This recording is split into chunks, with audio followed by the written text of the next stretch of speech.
De longue date, le INRAE et l'INRA d'abord, a de nombreux liens avec la Chambre régionale d'agriculture. C'est vraiment un lien essentiel. D'ailleurs, elle est implantée sur notre campus à Hauzeville. On a beaucoup de relations de recherche et c'est vraiment essentiel.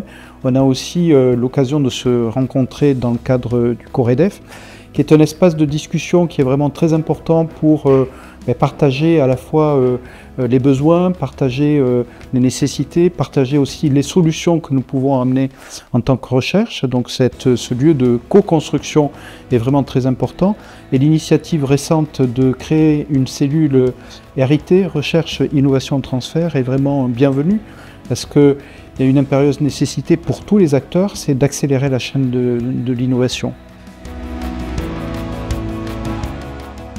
La cellule RIT, Recherche, Innovation, Transfert, est une première au niveau régional. Ça existe aussi au niveau national, mais c'est important pour nous de réunir les acteurs de la recherche, les acteurs des instituts techniques, les acteurs du développement, pour faire le point sur, en l'occurrence, l'adaptation, les travaux sur l'adaptation des grandes cultures au changement climatique, et pour voir quels sont les besoins, quels sont les travaux en cours, quelles sont les priorités à établir ensemble, quels sont éventuellement les trous dans la raquette pour arriver à offrir des solutions dans les meilleurs délais aux agriculteurs parce qu'on en aura vraiment besoin. Alors, ce qui est vraiment très important pour nous, INRAE, c'est d'avoir des projets dans lesquels on travaille ensemble, pour de vrai, nos chercheurs, avec des acteurs des instituts techniques ou des chambres d'agriculture.